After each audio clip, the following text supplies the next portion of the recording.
They're like, is he going to move on? How do you like doing Uber? Aside from the people, it's amazing. Really? Just kidding. No. I love it because of the people. I feel like you like talking to the people. I do. I enjoy talking to people immensely. Yeah. But I also want to be careful too, because like I was telling them, I'm not everyone's jam, right? So for some people, yeah, it's all about, I guess, knowing how to read a person and find out if they're open to conversation, that kind of thing, for sure. So, yeah, and the other element is I also acknowledge the fact that there's some people that come along where they're just too good to be true, you know? Everything's like, and this is what I'm always on the lookout for. When I hear about, like, my girlfriends who talk about these guys who are just amazing, my spidey senses go up. I'm like, I would love to know more, you know, because I want to find out if they're the real thing. And so, yeah, I'm very much aware of perceptions and how people can spin narratives that make them look really amazing, right? But they may be something else potentially, or they may be the real thing. But I really appreciate kind of trying to understand people's motivations and how to get to that. Yeah, you're awesome, man. How do you know that? Oh, I appreciate that, by the way. Like I've never seen your TikToks. That's before. okay. I don't take offense at all. You're just super nice, man. Your attitude's awesome. Like, it's really great, man. Thank you. I hear that. Most Uber drivers, when I'm in the car with them, it's just like sit in the car, right? Don't talk to anything, right? So. Do you think they might be intimidated by someone who seems really accomplished? I don't know if it's that. I don't know if it's just like the awkward situation. Okay. And what is the awkward situation? I feel like it's just like, you know, you sit in the car, right? You don't know the person. Yeah. So you just kind of want to sit there and like make the drive go by as fast as you can. Like social awkward. Yeah. Like how to be able to express. Because like interest. the small talk just runs out at some point, right? Yes, I understand what you mean. So like there's not much you can talk about after that, but okay, let me put you on the spot in a certain way then. Yeah. If you had no inhibitions about getting to know a stranger, what would be the thing you're like going right to and saying, if you had no inhibitions, I would want to know this about this person? What would that be? No ambitions, and I want to know this one thing about someone. Yeah, that like I feel like wanting to know about their goals in life and what they've accomplished. Yeah, that'd be pretty interesting. No kidding. That's a whole story right there, isn't it? Right there, right? Like, absolutely. And especially like what they've accomplished and what they've come to. Yeah.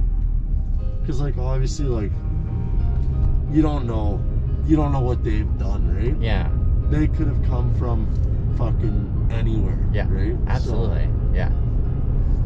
I totally get it. No, that's brilliant, I would say. Now imagine you actually got to hear their story, and the story was pretty epic. Yeah. Do you know what I'm saying? You have no idea, right? Yeah. You just get in a car with a stranger. Yeah. So you're gonna be 20. 20 in 3 days here.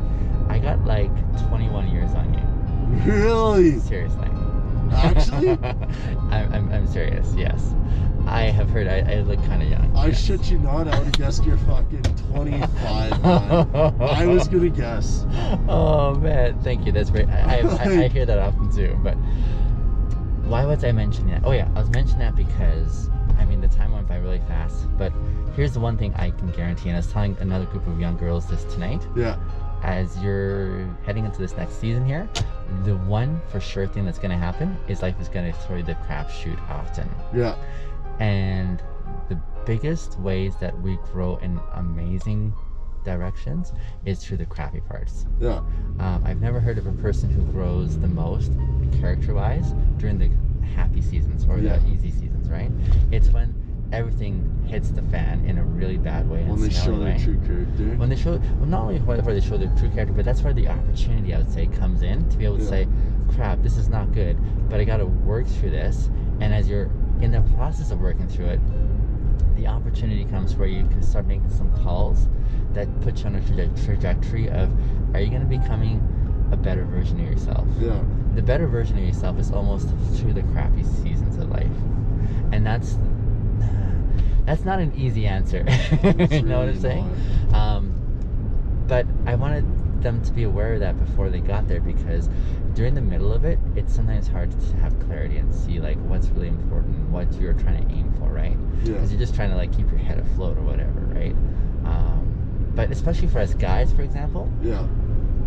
it seems to me that there's not as high of an expectation or a threshold in general that we're after the right things, or that we're committed to the noble things, if you will, right? Yeah. So it's a harder conversation to say, as guys, how do we calibrate? Sorry for the whiplash, by the No, way. you're good. Don't even worry. Yeah, how do we calibrate for the part of taking that role that Yeah. enables us to have good things to give?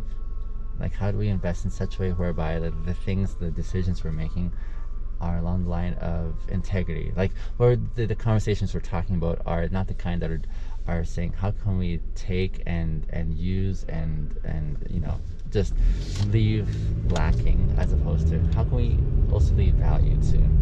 So You're very wise, my friend. You are very wise. can I thank you, let me acknowledge that. The wisdom that you're referencing, Yeah. it came through a lot of, like, it was a very expensive wisdom, Yeah. if that makes sense. Meaning, I made so many really harsh and unfortunate mistakes along the way. All of us do, though. Yes. That's the thing, like, Yeah. And so at the end of all that is kind of like maybe what you're seeing now and saying, man, it's like these are helpful insights. Yeah. Insights that I think I am very generous in sharing, because I'd rather others not go through the same pathway, even though you'll have your own, and yet I would probably say you still have insights as well too. For example, let me put you on the spot again. Yeah. What would you say is your biggest takeaway in life, your biggest lesson where you're like, this is so critical for me, I'm never letting go of this from here, this is like this is shapes who I am today and the kind of values that I hold close? Okay, so I know it sounds like a cliche, Okay, I'm listening. but you've heard never give up, obviously. Yeah. But like, just with my family and stuff, like I've gone through a ton of family shit, and there's just been so much going on with my family, Yeah. just with everything, right? Yeah. So, I don't know, my parents have always just said, never give up, always be the hardest worker in the room, never let anyone outwork you. So that's always resonated with me. Cool. Right? Yeah. So I've always kept that kind of close to me. Yeah. Just always be the hardest working in the room, never give up. It's a cliche, but it's just always resonated with me. Cool. So that's what I always keep close to me. Nice. Yeah, so. Now there is such a thing as, yes, I love the idea of being a hard worker, and it sounds like you have that hard work ethic and you're like, I'm gonna commit to it. Have you thought about going too far to become what some would call a workaholic? That loses balance there? My parents have always said that I set my expectations way too high. Okay. And they always say that I'm my biggest competitor. Oh, okay. Just with all the shit that goes on in my life, right? Yeah. They always say that I'm the biggest, like, what do you say? Biggest, what's the word I'm looking for? Like your own worst enemy? Basically, yeah, right? Okay. On my life. And you push yourself personally. Push myself, yeah. Yeah. That's what my mom always says. Like, she's always saying that no matter what happens, right? Like, she's happy and proud for me, but Yeah. she just wishes I was easier on myself. I see. But Oh, you just touched on a huge thing that so many people struggle with. And here's how I'm hearing it. So many people, especially in our culture, are really gracious to one another. For example, your friends, your Eileen and Soraya, they are, like, I'm sure they're very kind. Even with you, there's like a bit of ribbing and so on, but there's general, how can we support each other, right? Yeah. that is lacking when it comes to reference themselves. So I have no doubt that most people in our culture look at themselves in the mirror and rip themselves apart because before they see the amazing things about themselves, they're seeing that one small blemish or that one area that exactly. So there's that element. I think that most of us share inconsistency that way.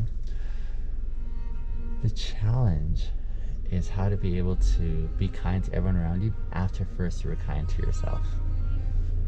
You see, if you can imagine the picture of a well, for example. Imagine a well where people in a community come to get their water. Yeah. You're that well. You love giving water to everyone. Yeah. But if you're never looking after how to keep your well full for yourself first before you start giving it out, eventually there comes a point where there's no more water to give as much as you want to give it. So how to be able to look after the home base first, to make sure that the home base, like you're attending to your own mental health, you're attending to your own physical health, like all those elements that are really important to make you in a healthy place. Because if you're starting to give of yourself while you're depleting yourself, there's something economically there that's going to run you into trouble, run you aground, right? And so you're 20 years old, you're probably not ready for a family yet, or I'm not sure that's on your horizon. Not even close, man. Let's say though that you're in preparation for whatever comes in the future, whatever that looks like, right? I would say the things that you're practicing now or trying to keep on the radar right now by way of balance is really going to help you survive at the end. Yeah. And I say this as one who is a hypocrite, and I'll tell you why. I'm a workaholic. You know, I've been averaging about 12 to I'd say 16, 17-hour days the last few months. Holy shit. And before that, I've been averaging 12-hour days. Yeah. 5 to 7 days a week. Now, the nice